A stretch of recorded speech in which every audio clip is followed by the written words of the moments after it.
I have it. I don't want to say that I've done it. Totally understand. Well, the values are that we see everyone's value. Okay.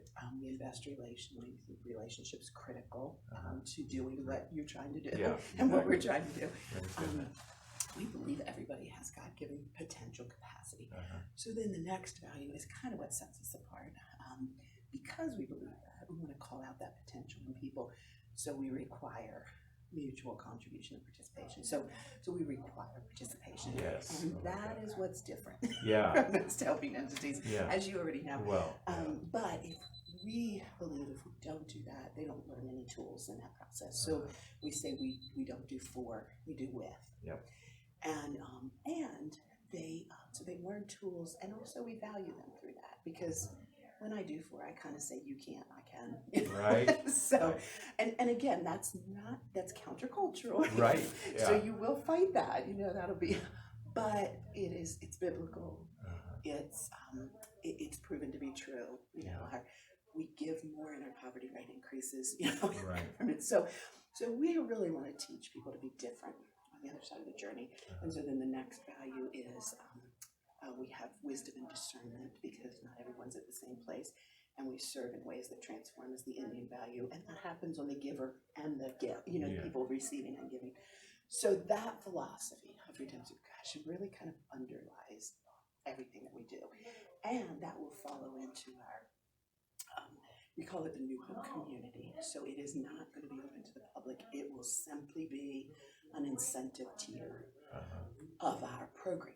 So our program, the more participation, so we do need some single need requests, but our goal is to move them long term. But even in those single need requests, there's a process they have to go to. So there is always a participation piece, and there's always a relationship piece. And so the more they participate, so we have just the single need request, they have to call the clearinghouse and complete an application, have verifications, walk through a process. It's not a crisis need. It's we say we're not a crisis emergency, but then if they come into the program, we have what we call core classes, so they could just take some classes. Well, they get an additional level of incentive that they'll get pack bags every week of the class. Then when they move into the New Hope program, which is our long-term relational, that comprehensive transformational, then that incentive, there's many more incentives they have. The housing will be the highest level of incentive, where they have to be in the program for 6 months. They still have to apply. There's no guarantee, that kind of thing. But it's a furtherance of the redemptive, so we can just follow the redemptive compassion concept with them a little further. And there will still be requirements of them in the community. It's not intended to be permanent, but up to maybe 3 years, kind of giving them a little more solid foundation. So that's kind of how that all fits together. And I'll tour you around. I'll give you a question.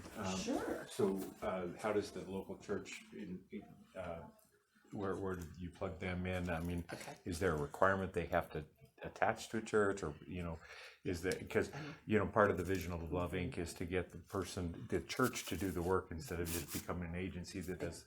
Exactly, and I will explain that as we walk. Okay. If you don't mind. I'm sorry, we can't go in. No. But in our classroom, we have some history posters that kind of talk about the different things we've done, and then we have some partner church pictures on the back wall. These make like breakout sessions when we have training, when we have daytime classes.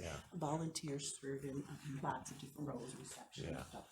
Yeah, I saw that on your website. You list every church that you guys are affiliated with. And each individual worker. Right, and a couple of these are volunteer stations, so they're empty and some days full. These are both staff. We have about 15 staff members, and then we have a board of 10 who with Lois Guides. They are volunteers. The board are volunteers, and only Lois is the staff person. This is, ladies, nobody on the phone right now? Yeah, no. Jack, Hello. This is a gentleman visiting us from Montana. Yeah. Montana. Libby.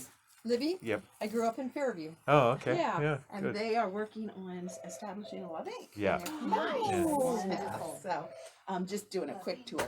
So this is our clearinghouse. Of Yes. You're familiar with that terminology already. Yeah. And so this is where all the calls come in, no matter what. So whether it's they want a single need request, a bed, or they want to enroll in a program, all of that. So here is where the first piece of responsibility, and here are the values I was telling you about. Right. So these are on the walls, and most of our rooms where we take anybody. Yeah.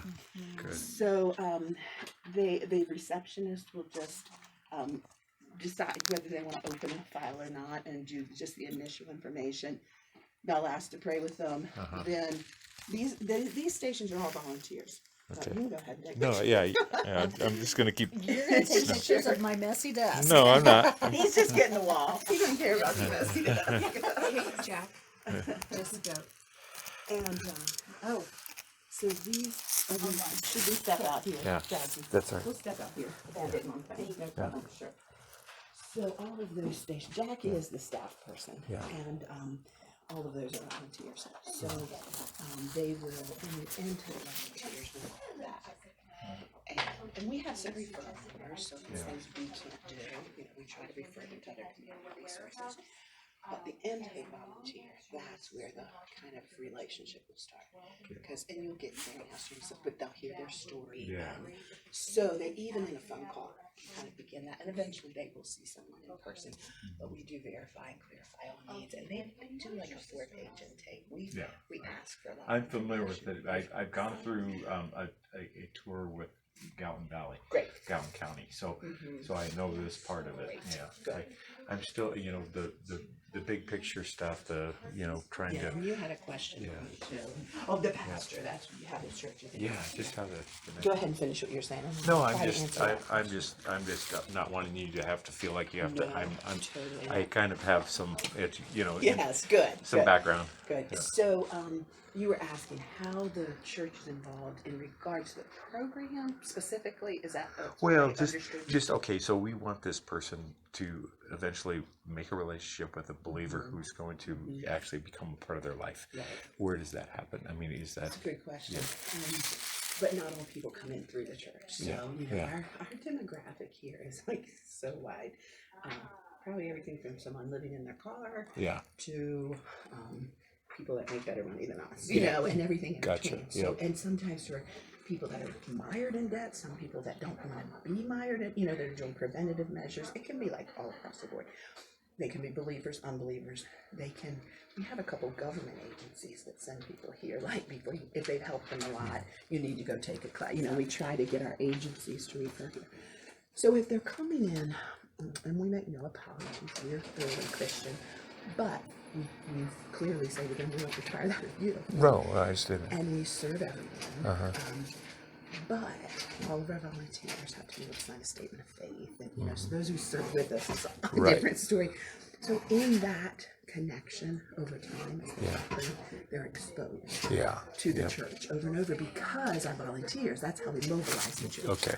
So as we're mobilizing the church into the program, there are lots of connections that develop. Often, unbelievers connect to, say, a teacher or a counselor, or now if they're referred by a church, we always report back to that pastor.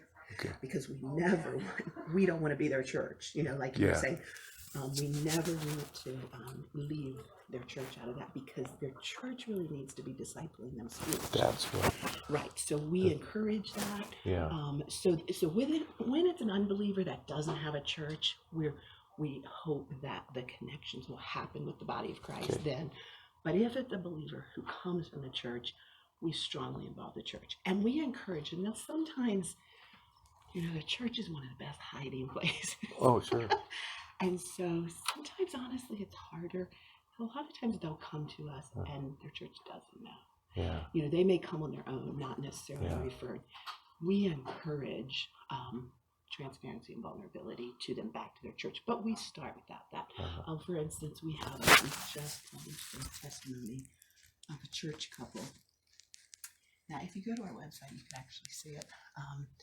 But a church couple that talks about hiding human shame. And they finally came to us, and they had so much, they called it secret shame. But now, so they graduated from the program recently, but now they're willing to kind of put it on a video that the public can watch. So we encourage that, just to because you can have some, you know, some kind of thing. So does that help answer your Oh, yeah. question? Yeah, you're so it doing great. comes in different ways Yeah. to be depending on the person. But yes, we always, and if somebody becomes a believer, you know, during our program, we strongly encourage them to find a church to connect to. Now, sometimes because we meet at a church, sometimes people will gravitate just to that church because that's what they've known. See, this is the difference that I see from time to time is in different lovings is that the clearinghouse loving, they hardly do anything through the agency, or, you know, through the center. They say, okay, you need toiletries, you go to ABC church. You know, you need this, you go to this church, and you know. Yes, and that's a common people. Anyway, depending on what side of that philosophy you're on, people may say, "Well, you're not mobilizing the church unless you're doing what you're describing." Right. We don't necessarily, because what is the church? You know, is the church a building? I know. Is the church the body of Christ? And so on a Thursday night, and we do have some gap ministries in churches, don't get me wrong, but we believe as long as you're mobilizing the bigger church in people, that can be done in different places, you know. Right. So, like for instance, our program on Thursday nights, it meets at a particular church. But we probably have 35 or 40 churches represented between the families and the volunteers and the. For me, I was pastor's wife for many years. Now my husband is kind of like a superintendent. They shepherd churches, but you know, I have never in many years in ministry seen the body of Christ work together more than here. Because again, how often do you see 35, 40 churches with no concern about whose church gets to say, we did it? You know, you just don't see that. So for us, we say, yes, we are definitely mobilizing the church, maybe under one roof, but many churches are being mobilized. So it is a different way to take, and we kind of do a little bit of both. Yeah, you know? you don't know how good that was for me to hear that. That's great. Thank you. We'll come this way. And that's our copy room. So another way we mobilize volunteers. Just kind of behind the people that want to do behind the scenes stuff. Yeah. This is Hillary and Hi, Linda. Hillary. They both work in our transformational programs. Okay. And Hillary does a lot of training, so you may see her So guessing eventually. you're from another affiliate? Yeah, Libby. They're starting. Yeah, They're just getting started. We haven't opened yet. Yeah. We're still working it. So you'll be he's at a here training. for yeah. Yeah, I'll be here you one of these days. I'm just one of those Yeah. guys that likes to get a jump. Yeah. All right. So that is, we definitely, the mobilizing. So we have 15, out of total 15, there's no way 15 people can do what we do. No way. Yeah. So we really are mobilizing volunteers from the church to do the work of the ministry. Hey, Edgy, are we? Just slip by real quick. Oh, sorry. I'm sorry, my fault. What are you doing now? Our furniture team is just coming. Hi guys.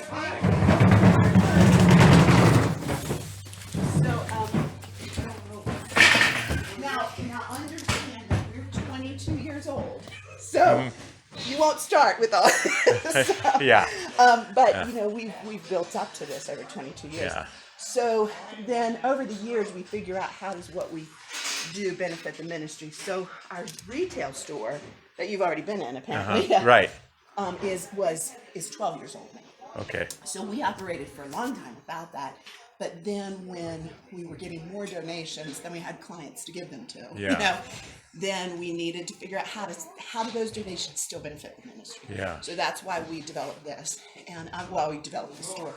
But the warehouse processing is important to us. So we clean stuff, we fix stuff, because it's God's work. Yes. So we want it to be as excellent, you know, as it Yeah. can be, even though Quality. it's donated stuff. Yeah. So volunteers will clean up furniture. So all this stuff is out here. They're going to work on and clean up and fix, and then things with batteries or cords. Yeah. Volunteers over here at the workbench work on that. We have a furniture.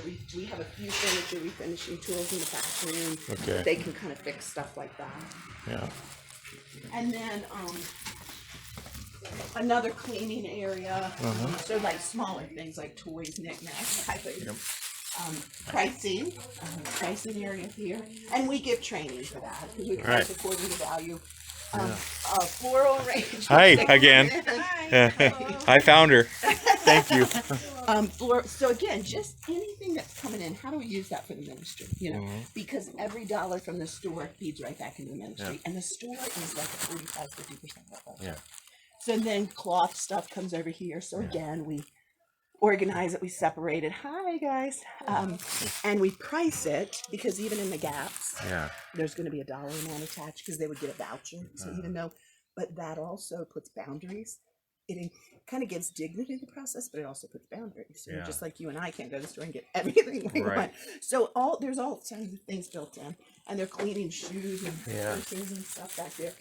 And of course, you've seen the store. So in the store, I have a question. You have like collectibles and things that are like $8. Excuse me for just a minute. I'm looking for Tupperware.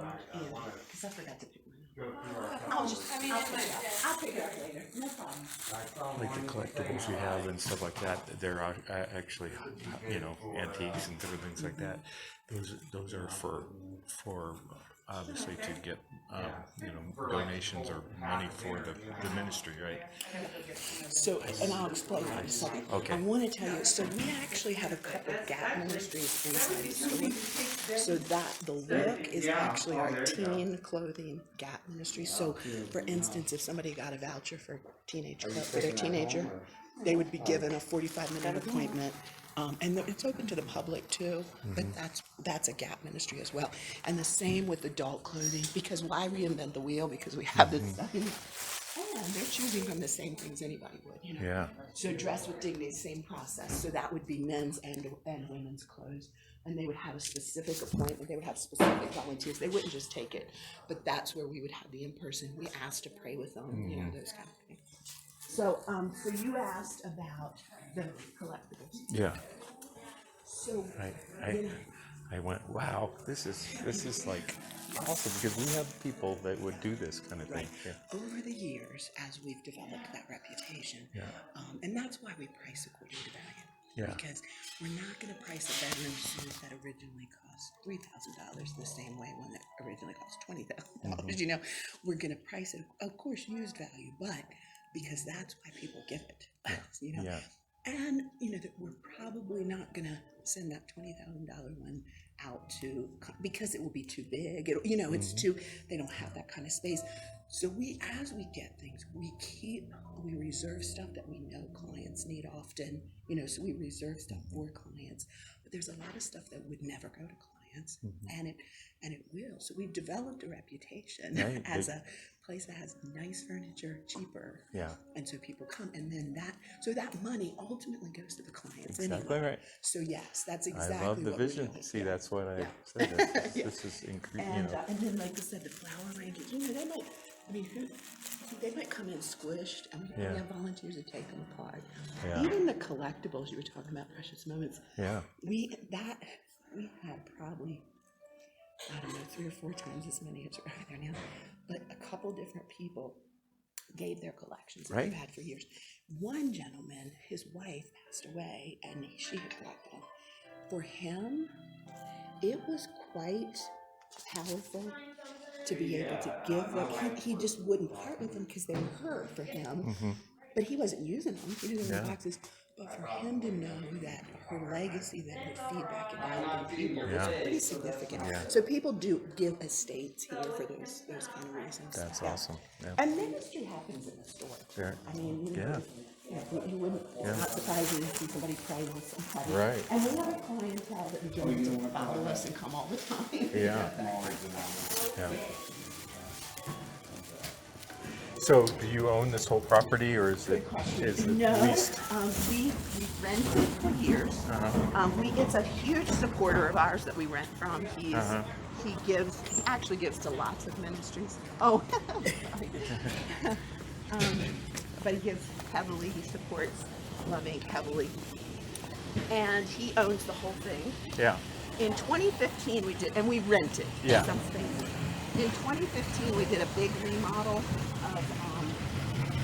And the store was over here. Yeah. Over there. At that time, he made us co-owners.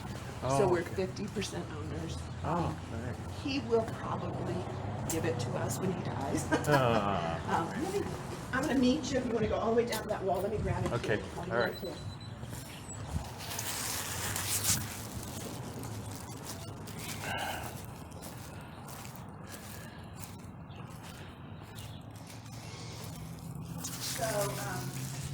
So we are co-owners, and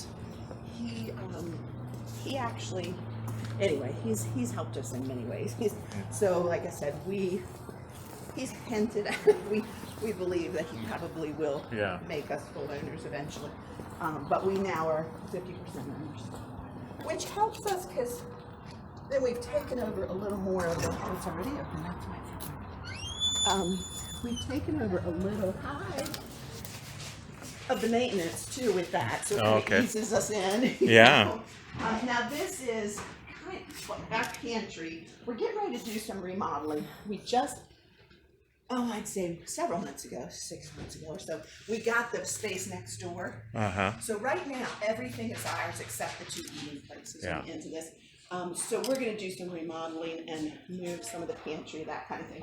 But right now, the store, like non-seasonal stuff, stored up here. And then large appliances. Can we slip back here, guys? How are you guys doing? Thanks for serving. We sure appreciate it. These are some of our faithful volunteers. All right. We actually are a great place for families to volunteer Yeah. together too. Great. So we have age ranges that if they're under 15, they have to serve with an adult. But it provides a really good Yeah. opportunity for families together. And these guys are great. They serve us. Good. And so this is reserved only for those in our program. So it is not a pantry open to the public. A Oh, pantry okay, I open see to what the you're public. saying. It is So just for those they- in the they- long-term program. They have filled out the application and Exactly. they're in the, They're going to class. somewhere in the Right, program they're now. going to class, and so they actually have to be going to class, and they have to submit an order form each week and a menu, because our program constantly we're trying to build areas of good habits, good responsibility, that kind of thing. So that's why we do that. So they have to every week do a task. It's the mutual contribution to get their food. And it's based on the size of their family and that and their need, that kind of thing. And it's not their whole grocery bill. It's just supplemental to their groceries. So we don't get, and so this is stocked purely from churches, businesses, individuals, because we're not government funded in any way, so that we can be thoroughly Christian. Yeah. And then also in the Idaho Food Bank, you can't get stuff from because you have to just be open to the public, no questions asked. So many hours, and anybody can come in. You can't have any boundaries, and that doesn't fit with what we believe is and there's tons of food banks out there that do Right. that, but we it's critical to redemption compassion that we be able to put some boundaries around and be able to pray with people unhindered, that kind of thing. So we really do. Our churches are huge in helping us do that. And so then so they get a food box every week. We have a Dairymen's Association that brings in dairy twice a month and brings it straight to the program. This is mostly non-perishable. We do have some meats from dairymen and ranchers and we follow all FDA requirements. So then we are able to help. And we have a few stores that we can pick up, like day-old goods, and we can put them out with. Good. Okay? Is that helpful? Oh, very. And yes, like I said, remember that we're 22 years old. Yes, I will. It takes a lot. Hey, Melinda. Thank you. So that's pretty much it. Well, thank you. And now I will Google the location of that. It's near here. Let me get you the prayer map. I'll tell Okay. you real quick Yeah. because it's not. It wasn't on Google Maps. It's probably not. It's fresh enough. It's new enough. Okay, but so- it's not there yet. So what